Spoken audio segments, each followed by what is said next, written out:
नमस्कार मित्रों, आप सभी का एक बार फिर से गरुड़ ज्ञान पर स्वागत है। दोस्तों, जन्माष्टमी को लेकर कई लोग बहुत ज्यादा कंफ्यूजन में हैं। कौन सी तारीख को जन्माष्टमी पड़ रही है? और दोस्तों, आप बड़े बड़े गुरुजी जैसे बागेश्वर बालाजी, अनिरुद्ध आचार्य महाराज जी और भी कई बड़े बड़े गुरुजी जो आज भारत में कई ऐसे उपाय बताते हैं जिससे मानव जीवन में जो भी परेशानी होती है वह परेशानी मिट जाती है। दोस्तों, हम सबको पता है कि कृष्ण जन्माष्टमी काफी नजदीक आ रही है और जैसे जैसे नजदीक आ रही है वैसे वैसे उत्सुकता बढ़ती जा रही है, क्योंकि प्रत्येक सनातनी भाई बहन को भगवान कृष्ण जी से बड़ा लगाव है। वह सबके प्रिय हैं और सबका कल्याण करने वाले हैं। तो चलिए बात करते हैं इस खास दिन यानी कृष्ण जन्माष्टमी की। दोस्तों, कई हजार सालों पश्चात 7 सितंबर 2023 को बहुत ही दुर्लभ और अद्भुत संयोग बनने जा रहा है, क्योंकि इस दिन अष्टमी का पावन पर्व पड़ रहा है। दोस्तों, इस दिन राजयोग, अमृत सिद्धि योग, साथ ही धनलक्ष्मी योग जैसे कई सारे योग बन रहे हैं और इस समय भगवान कृष्ण सबसे अधिक प्रसन्न होते हैं। यानी आप भगवान से इस दिन जो भी मांग लें वह आपकी हर इच्छा भगवान कृष्ण शीघ्र ही पूरी कर देंगे।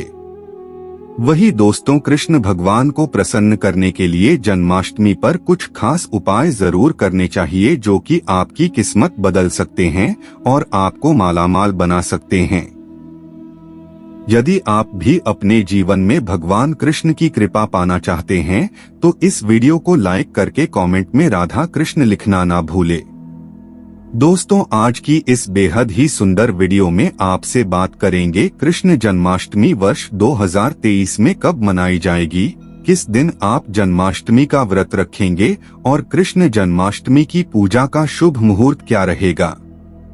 इसके अलावा हम आपको बताएंगे कि जन्माष्टमी के व्रत का पारण किस समय किया जाएगा और जन्माष्टमी की संपूर्ण पूजा विधि क्या है। इस दिन में कौन से उपाय है जिसको करने से आपकी किस्मत चमक जाएगी और आपकी मनोकामना पूरी हो जाएगी। दोस्तों, यह पर्व भगवान श्री कृष्ण जी के जन्मोत्सव के रूप में मनाया जाता है। भगवान श्री कृष्ण का भादो मास के कृष्ण पक्ष की अष्टमी तिथि को रोहिणी नक्षत्र में हुआ था और उनके जन्म के दिन को आज भी काफी धूमधाम से मनाया जाता है। दोस्तों, ईश्वर कहते हैं कि जो भी व्यक्ति अच्छे तरीके से पूजा पाठ करता है उसे मैं स्वीकार करता हूँ, उसकी हर मनोकामना को मैं पूरा करता हूँ। वीडियो में आगे बढ़ने से पहले अभी ही वीडियो को लाइक कर और नीचे कमेंट बॉक्स में लिख दो सच्चे दिल से जय जय बजरंगबली।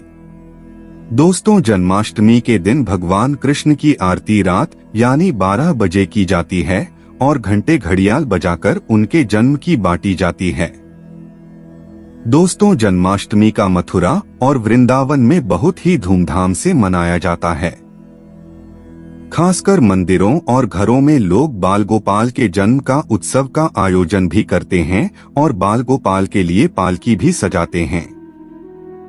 ऐसी मान्यता है कि भगवान विष्णु जी ने धर्म की स्थापना करने के लिए श्री कृष्ण जी के रूप में जन्म लिया था और इस दिन पर धारण कर श्री कृष्ण जी का स्मरण करना अत्यधिक फलदायी होता है।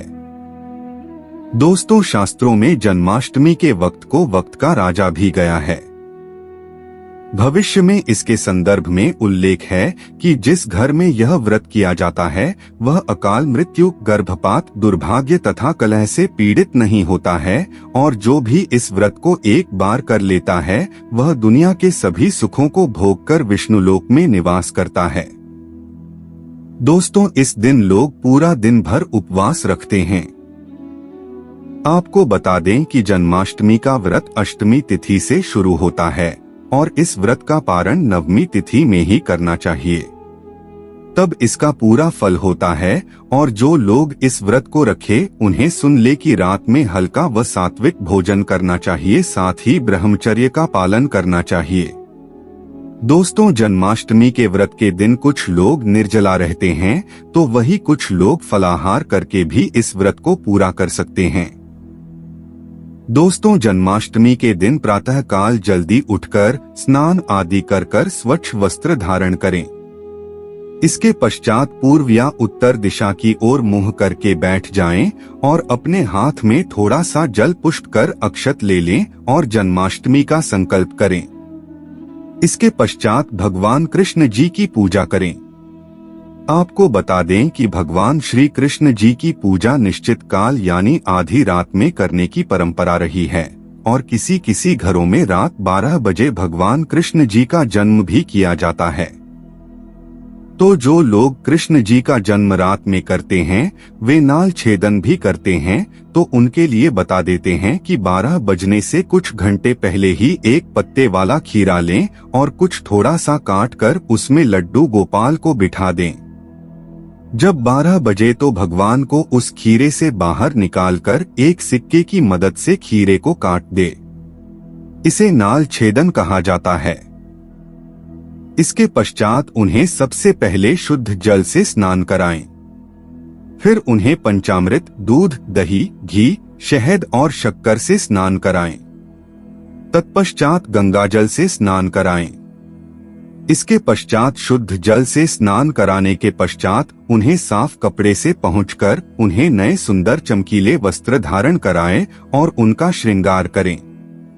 इसके पश्चात उन्हें झूले या सिंहासन में करें ध्यान। इस दौरान आप कृष्ण नाम का जाप करते रहे या राधे राधे बोलते रहे या श्री कृष्ण जी के किसी भी मंत्र का जाप आप करते रहे। दोस्तों, अब आप लड्डू गोपाल की विधिवत पूजा करें।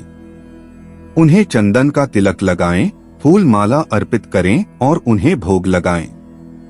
भोग में आप माखन, मिश्री, पंचामृत, नारियल से बनी मिठाई या धनिये की पंजीरी का भोग लगाएं। ध्यान रहे उसमें तुलसी का पत्ता जरूर डालें। इसके पश्चात धूप दीप जलाकर भगवान श्री कृष्ण जी की आरती जरूर करें और लड्डू गोपाल को इस दिन झूला जरूर जलाएं। दोस्तों, जन्माष्टमी की रात को लोग रात्रि जागरण करके भजन कीर्तन शो आदि भी करते हैं। इससे आपको शुभ फल की प्राप्ति होती है। 1 मिनट के लिए रुको दोस्तों, सिर्फ 1 मिनट के लिए। दोस्तों हमारे इस चैनल पर 3 लाख सब्सक्राइबर कंप्लीट हो चुके हैं और ये जो 3 लाख सब्सक्राइबर जो कंप्लीट हुए हैं ना, आप नहीं होते ना तो ये नहीं होते हैं। और मेरी नज़र में, और यदि मैं मानता हूँ ना आप हो तो मैं हूँ, यदि आप नहीं होते तो आज मैं भी कुछ भी नहीं होता। तो मैंने दोस्तों एक व्लॉग चैनल बनाया है, एक नया चैनल बनाया है जिसका नाम है रावरिया बॉय व्लॉग्स, और उसमें मैंने ऑलरेडी वीडियो भी अपलोड कर दिए हैं। मैंने 3-4 मैंने यहाँ पर व्लॉग भी डाल चुका हूँ। मैं यहाँ पर आपसे हाथ जोड़कर विनती है दोस्तों, मैं आपको बहुत कुछ सिखाने वाला हूँ। आपकी लाइफ में भी अंतर आएगा, मेरी लाइफ से आप बहुत कुछ सीखने वाले हो। आपसे बस हाथ जोड़कर एक ही विनती है कि मैं डिस्क्रिप्शन में लिंक दे रहा हूँ, रावरिया बॉय व्लॉग चैनल का नाम है, डिस्क्रिप्शन में लिंक दे रहा हूँ, या फिर वहाँ से आ जाओ आप, या फिर मैं ना यहाँ पर मैं स्क्रीनशॉट लगा दूँगा चैनल का, वहाँ पे आ जाओ, सर्च करके आ जाओ। पर आपका वहाँ पर इंतज़ार रहेगा। तो प्लीज़ आपको बहुत कुछ सीखने को मिलेगा मेरी लाइफ से, बहुत कुछ सहा है लाइफ में मैंने। तो एक बार आप वहाँ पर ज़रूर आए, रावरिया बॉय व्लॉग्स को वहाँ पर ज़रूर आए। जो भी बंदा है, कोई भी हो, वहाँ पर एक बार वीडियो वहाँ पर व्लॉग देखने ज़रूर आए वहाँ पर। और जब आए ना वहाँ पर, मैं आपका वहाँ पर इंतज़ार कर रहा हूँ उस चैनल में। आप वहाँ पर आओ ना तो वहाँ पर कमेंट बॉक्स में लिख देना जय जय बजरंग बली, मैं समझ जाऊँगा कि आप आ चुके हैं। और सही में दोस्तों, और वैसे भी दोस्तों मुझे आपका ही सपोर्ट चाहिए, और मेरे लिए कोई है तो आप हो। आज आप ही आएंगे वहाँ पर तभी कुछ होगा, अन्यथा मेरी मेहनत खराब जाएगी। दोस्तों इस वीडियो को देखकर तुरंत वहाँ पर आए, इस वीडियो को पूरी देख लो, फिर वहाँ पर आप ज़रूर आ जाओ। तो प्लीज़ आप भरपूर मात्रा में सबके सब वहाँ पर आए, उस चैनल में आए, रावरिया बॉय व्लॉग्स में। और ये मेरी हाथ जोड़ से विनती है, प्लीज़ ज़रूर आए। अब यहाँ पर कुछ दोस्त ऐसे भी होंगे जो हमारी बातों को हल्के में लेंगे क्योंकि उन्हें वास्तुशास्त्र का ज्ञान नहीं है। इस पर एक कहावत भी प्रचलित है कि बंदर क्या जाने अदरक का स्वाद। अर्थ यह है, कोई भी व्यक्ति वास्तुशास्त्र के बारे में नहीं जानता है तो फिर इन उपायों में या वीडियो देखने वह विश्वास ही नहीं करता है। इसलिए दोस्तों, सही सटीक 100% जानकारी के साथ में जानने के लिए इस वीडियो से जुड़ जाना। दोस्तों, वीडियो को आगे बढ़ाते हैं। दोस्तों, आपके पास अभी जितने भी काम है उनको साइड में रख दीजिए। ध्यानपूर्वक जो आपको बताया जा रहा है उसे देखिए और सुनिए। दोस्तों, शास्त्रों में जन्माष्टमी के वक्त को वक्त का राजा भी गया है। भविष्य में इसके संदर्भ में उल्लेख है कि जिस घर में यह व्रत किया जाता है वह अकाल मृत्यु, गर्भपात, दुर्भाग्य तथा कलह से पीड़ित नहीं होता है, और जो भी इस व्रत को एक बार कर लेता है वह दुनिया के सभी सुखों को भोगकर विष्णुलोक में निवास करता है। दोस्तों, इस दिन लोग पूरा दिन भर उपवास रखते हैं।